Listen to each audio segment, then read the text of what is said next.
Now, there are certain books and pieces of media that I hear people praise, and I start to ask myself a question: what exactly is the hype about? And then I actually read it or watch it, and I'm left answering or wanting to answer the same question: what exactly is the hype about? And that's one of these pieces of media. This book is best represented by an award I give out to certain stories that I read within a franchise, a series, or even anthologies. And it basically revolves around this. For those of you who may not know, this is Axe body spray slash deodorant. In middle school, if you were in middle school in America, at least from my experience, this was the holy nectar to kids. If you were a guy, you wanted to smell good, you wanted to get the ladies, you wanted to feel like you were grown up, so you started buying Axe body spray and started using it. I was one of the first people to use Axe body spray and spray that on in my school. I used Axe Apollo, of course, the green one, pretty good smelling. But then you grow up and you start buying real cologne, designer cologne, more expensive, wide variety of scents, and you start realizing that this is not exactly it. This is mid. You know, you just thought as a kid it was good because it was all you could afford, the advertisement, the fact you weren't exposed to other stuff, and this was the holy grail. And then as you grow up, you're like, this is a little bit overrated, or quite a bit overrated, or very overrated. That's kind of how I feel about this book. The book I'm talking about today is none other than number 42 from the OG 62. That's right, the classic Goosebumps series, Egg Monsters from Mars. Now, this one seems to be one of a fan favorite books. A lot of fans enjoy this book. They love it. This is Jacobus's favorite cover, accordingly. He said that the Egg Monsters from Mars cover is one of his favorites. And honestly, that's probably my favorite part of the book. I love the design of the Egg Monsters. I love the way they look. And I think Jacobus did a fantastic job. However, as I read the book, this book felt very meandering and average. And maybe I went in with high expectations. People were telling me it was a fan favorite. I thought this might be an underrated read. And of course, I try to take out my emotions and thoughts as I'm reading the book and to see it for what it is. But then I read it and I wasn't very impressed. So, how do I feel about this book? It's mid. Now, does that mean it's bad? No. This is a fine book. It's average. It's got some good points, and honestly, I'd still recommend you read it. It's a fun little variety read. I love the egg monster as a creature. This being a creature feature for that. I like the origin story of the egg monsters, but the overall story feels kind of lacking, and really not much happens throughout it. But let's talk about it, and maybe you can decide by the end of the review if you have not read this book, if you want to check it out, or do you feel like you might want to pass. So what is Egg Monsters from Mars about?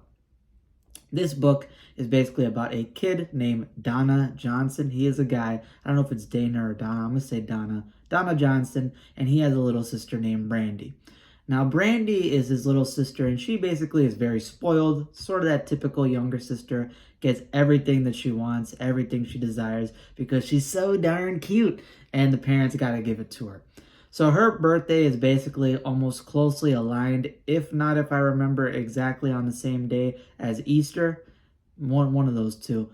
And she decides, you know what, I want to have an Easter egg hunt during my birthday party. So that's what the parents decide to do. They start to set up this Easter egg hunt, invite all of her friends, invite Donna's friend as well. I forgot her name, but it's a girl next door. And Donna is a very sort of scientific guy. You know, he doesn't really get along with a lot of people. Very sort of nerdy, very sort of geeky. Obviously, Brandy makes fun of him for that. But he decides to participate anyway and just help out his sister because that's the thing that you kind of have to do. As a scammer is trying to call me. I'm also a scientist. I know the scientism of scamming. Not because I'm Indian, but... Well, it's because I'm Indian. But anyway... So basically, he decides to attend his little sister's birthday party, and as they get there, and they're having this giant egg hunt, it breaks out into chaos, and they have this giant egg battle. They throw eggs at each other, it all turns into pandemonium, makes a huge mess. However, Donna happens to find this one egg, and this egg is essentially very odd. First of all, it's larger than a normal egg. It's green, and it's got pulsing purple or blue veins on it, and it's very, very hot. So this is almost like an extraterrestrial egg. There's no way this egg could be from, Earth. He decides, could it be a turtle, some sort of reptile or something? He's like, no, no, no way. Nothing looks like this. But he decides to hold on to it and take it because he's freaked out. He kind of wants to study it. And as he tries to explain that this egg is pulsing and alive and, kind of show his parents and little sister, they sort of dismiss him. He's too busy, focused on other family stuff, and they don't really take him seriously. They sort of just ignore him at every corner for convenience sake. And then as he decides to take it back into his room, he puts it in a little cupboard drawer, puts it away, tucked it under some socks, and then he goes to sleep. However, he wakes up in the middle of the night. And the reason is because his cabinet is shaking. And it's kind of shaking to match the pattern of a heartbeat. So he realizes this thing is pulsing very viciously. And he decides, you know what, let me go check it out. And as he decides to open up the cabinet, I think early in the morning after being freaked out by it, he basically sees a creature.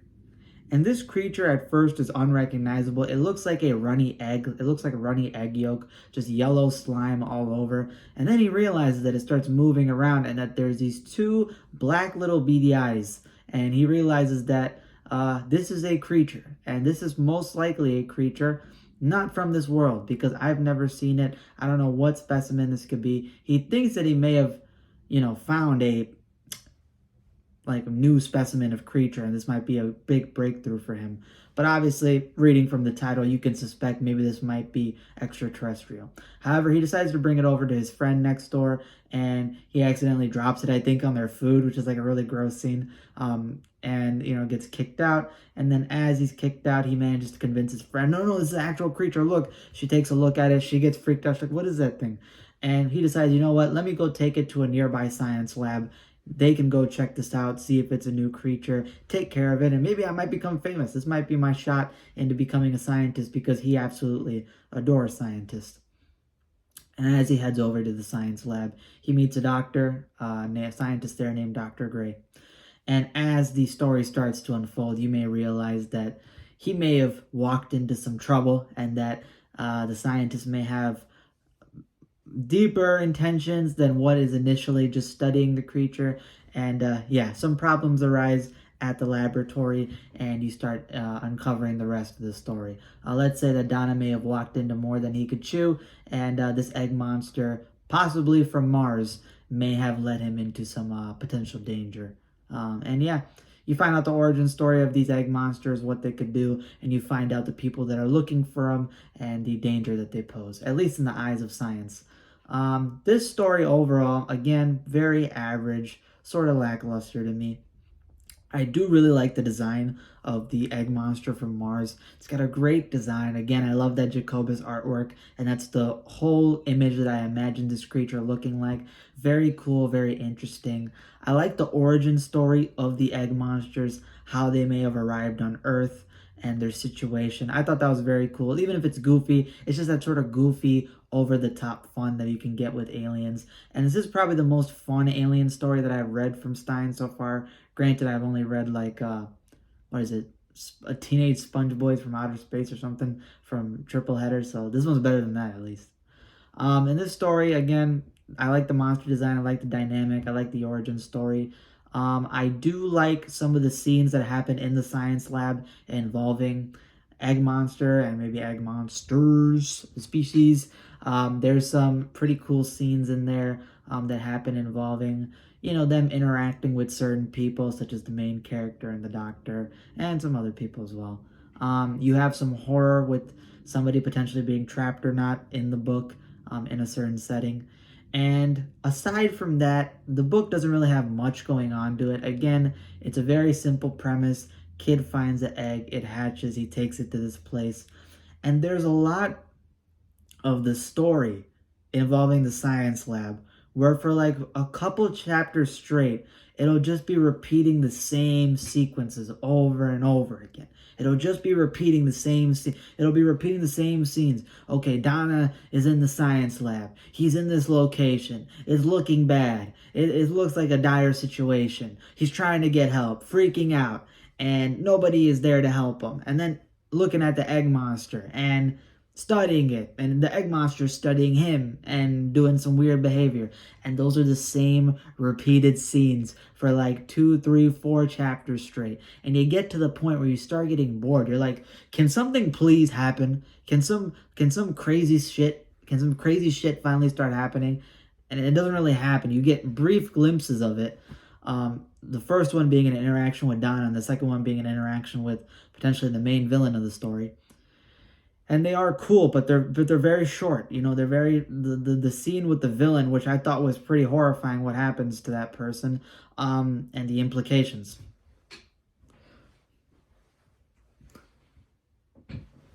You know, but the implications of what happens to that villain and the scene overall was terrifying, creepy, eerie, kind of nasty. But it's very quick, very glossed over, and you don't really get much out of it. So most of the story is just, you know, he finds the setup of this birthday party egg hunt, you know, which is okay. Finding the actual creature, the descriptions of the creature, the throbbing, the actual time that it hatches and the design. It's very cool. I like that part. And then the laboratory second half of the story is just boring. It's the same sequences happening. Nothing happens. It's just people studying creatures, creatures studying people, somebody trying to get out of somewhere, and it's just rinse and repeat. And then you get to the climax of the story, which involves that scene, which I thought was pretty effective, but it's very quickly glossed over. It's just a brief moment, moving on, and then you get to the resolution, and then you get to the very ending of the story, which is it's just not good. It's not good. Probably one of the worst Goosebumps endings of all time. You've heard it before, probably. That doesn't act, you know, I'm not going to act like it doesn't exist, because it does exist. It happened. Stein wrote it. You want to excuse it because you like egg monsters, but I'm not going to do that, so don't expect me to do that. All right? We clear? You don't like this eye contact? Neither do I. Stop looking so deep into my eyes. But yeah, book overall, probably give it like 7.2, 7.3 out of 10. I'm going to give it that 0.2 because I do like the monster design. I do like that scene involving what happens to the main villain. And I do like the descriptions of how it hatched and stuff. But the story is very average, very basic. Nothing much happens. And honestly, I was debating the Axe Body Spray Award in OG62. And again, for those of you who don't know, I have 2 types of awards that I do for anthology stories, series, franchises, which is basically the Sleeper Award, which is obviously the underrated books. 2 of them I mentioned in a video called These Books Deserve More Love, which was from the OG62, How to Kill a Monster, which I think is an underrated story for its premise, the formula, the creature, some of the fun stuff in there, and Curse of a Mummy's Tomb, because I thought that book was genuinely scary at points, and that climax is... So it doesn't get as much love as it needs to because of 2 characters who do suck, but, you know. But the Axe Body Spray Awards goes to Overrated. Now, so far, it's between Night of the Living Dummy 3 and this. I think Night of the Living Dummy 3 definitely gets that place. And I think Egg Monsters from Mars is getting that Axe Body Spray. I've seen a lot of people say this is an underrated book. It's their fan favorite. To each their own. You're entitled to your opinion. You can like it. You can value it. However, the story is just very basic. I really don't get what people see in it. It's the same thing as Night of the Living Dummy. I don't get at all what people see in it, especially when Night of the Living Dummy 2 exists. And even Night of the Living Dummy 1 was better than... Originally, Night of the Living Dummy 3 just copies what Night of the Living Dummy 1 did. And then people are like, oh, but so what, you're acting like Night of the Living Dummy 1 didn't do it? And I'm like, you dumb bitch. Night of the Living Dummy 1 did it first. This shit just copied it. Open your eyes, bro. We're not going to get into the Night of the Living Dummy 3 rant. I have a video for it. We've done it plenty of times. We're not going to get into it. But Egg Monsters from Mars. It's not bad, but it's not really that good. It's fine, decent. It is overrated. People do rate this one a little bit too high in my opinion. But if you do, enjoy it, love it. Who am I to stop you? Will I reread this book probably in the future? No. I don't think my opinion is going to change. I read it pretty thoroughly. And again, not much happens. But it gets a 7.2 out of 10. 7.3. Fine, decent, enjoyable. And you should probably still check it out. So yeah, that's all I have for today. Hope you guys enjoyed. If you like this video, hit that subscribe button down below and hit that like button as well. It's a free way to support me. It lets me know you guys are engaged with the content. And yeah, I just really appreciate it if we could grow the community, hit more likes, and keep building up the fan base. Because I got so much horror and so much more kids horror and Goosebumps to talk about. So let me know what you guys like just by hitting that subscribe button, hitting that like button, and also comment down below. What do you think about Egg Monsters from Mars? Do you love it? Do you hate it? Are you with me where you find like it's in the middle and people kind of overrate it or underhate it too much, or overhate it too much, I should say? And yeah, that's all I have for today. Hope you guys enjoyed, and deuces. Hey, but shout out to Axe Body Spray though. This got me through a lot of tough times in PE. I was sweating like a pig, and you know what I'm saying? How could I gotten Felicia when I first met her if I didn't have that Axe Apollo? Although she did say I sprayed too much on, and she kind of did run away a couple of times saying, "Ugh, what's that smell?" And I was like, who you talking about? It was me. Don't put too much cologne on. It still scares away the ladies. Ain't that a bitch? Ain't that a bitch that if you smell bad, you don't get the ladies? And if you got too much good smell on you, it also scares away the ladies? And what's the right amount? The right amount doesn't last the entire day. This is a conundrum, a continuum, a controversy that guides men throughout the universe.